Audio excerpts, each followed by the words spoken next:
Hello, আসসালামু আলাইকুম। জেসিম বন্ধুরা, আশা করি সবাই ভালো আছেন। আমি আল্লাহর আশিস রহমতে আপনাদের সকলের দোয়া এবং ভালোবাসা ভালো আছি। আজকে একটি ইন্টারফেস আমার সামনে আছে। এটি হচ্ছে ইনফিনিক্স হট 10S এবং এই হট 10S এর এটা দিয়ে আমি পার্ট বাই পার্ট আসলে অনেকগুলো ভিডিওই করছি, কারণ এটাতে অনেক কিছুই দেওয়া আছে।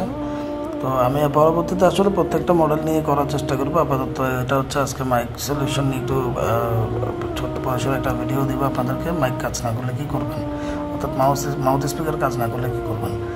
দেখুন, এই যে এর মধ্যে আমার সামনে যে ইন্টারফেসটি চালু হলো, এটি হচ্ছে ইনফিনিক্স হট 10S এর মাইক সলিউশন। তো এখানে দেখতেই পাচ্ছেন এই যে এখানে এই মাইকের লাইন, এখানে হচ্ছে এই মাইক এটা দেখাচ্ছে।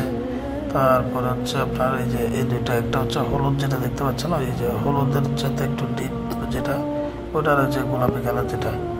তো এই জিনিসগুলো যখন আপনার কাজ না করবে, তখন এখানে আমাদের এই যে সর্বপ্রথম আমরা হচ্ছে আপনার কাস্টমার মোবাইল নিয়ে আসলে আমরা এই যে মানগুলো বের করবো, মানগুলো দেখবো আসলে আমাদের রিডিংটা ঠিক আছে কিনা। যে এর ভ্যালু যদি ঠিক থাকে তখন, ঠিক না থাকে তখন দেখবো লাইনটা কোত্থেকে এসছে। তো এখানে দেখতে পাচ্ছেন অলরেডি আর একটা লাইন, এটাও সেম মাইকেরই লাইন।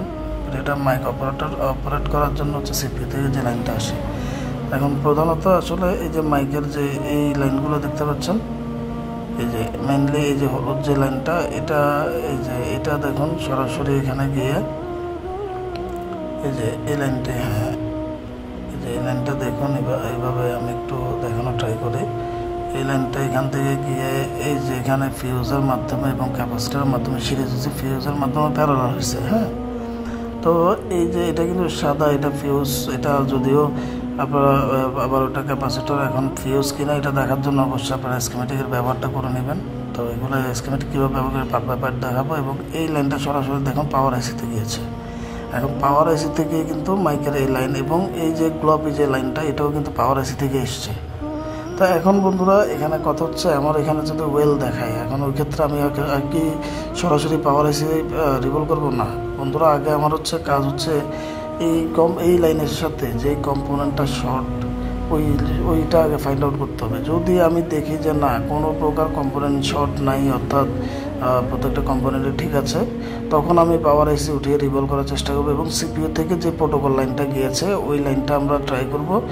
যদি সিপিইউর সাথে যে লাইনটা গিয়েছে ওই লাইনটার সাথে যদি কোনো প্রকার প্যারালালে কোনো কম্পোনেন্ট থাকে, বা সিরিজে যদি কোনো রেজিস্ট্যান্স থাকে, যে রেজিস্ট্যান্সের ভ্যালু বেড়ে গিয়েছে অথবা কমে গিয়েছে, ওই রেজিস্ট্যান্সটা অবশ্যই চেঞ্জ করে দিতে হবে।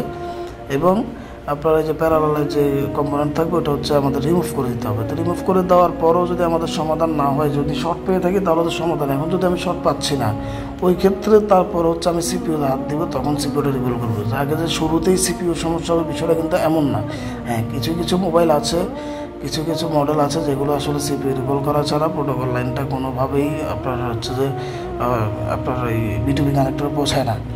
তো এখন আমাদের কাজ হচ্ছে, আমি আপনাদেরকে এই ভিডিওটা বানানোর উদ্দেশ্য হচ্ছে আপনারা বুঝে বুঝে কাজ করার জন্য। আবার এটা আপনাকে অনেক উপকার দিবে। যেমন উপকারটা কি, আপনি যদি প্রশ্ন করেন আমাকে যে উপকারটা কী দিবে, অনেকের কাছে আসলে করণীয় নাই, বা করণীয় অনেকে বোঝেন না কীভাবে, অনেকে নিয়েছেন বা অনেকে বোঝেন না যে আসলে এটা কীভাবে ইউজ করতে হবে। তো এইটার জন্য মূলত আপনাদের কীভাবে দেওয়া। তো এখানে দেখতেই পাচ্ছেন যে প্যারালাল এবং সিরিজ দুটোই এখানে দেখতে পাচ্ছেন। প্যারালালটা কীভাবে বুঝলাম, এখানে দেখুন একটা এই যে কম্পোনেন্ট, এটা হচ্ছে গ্রাউন্ডের সাথে সম্পৃক্ত, আরেকটা একদিক দিয়ে লাইন ঢুকে আরেক দিক দিয়ে বের হয়েছে।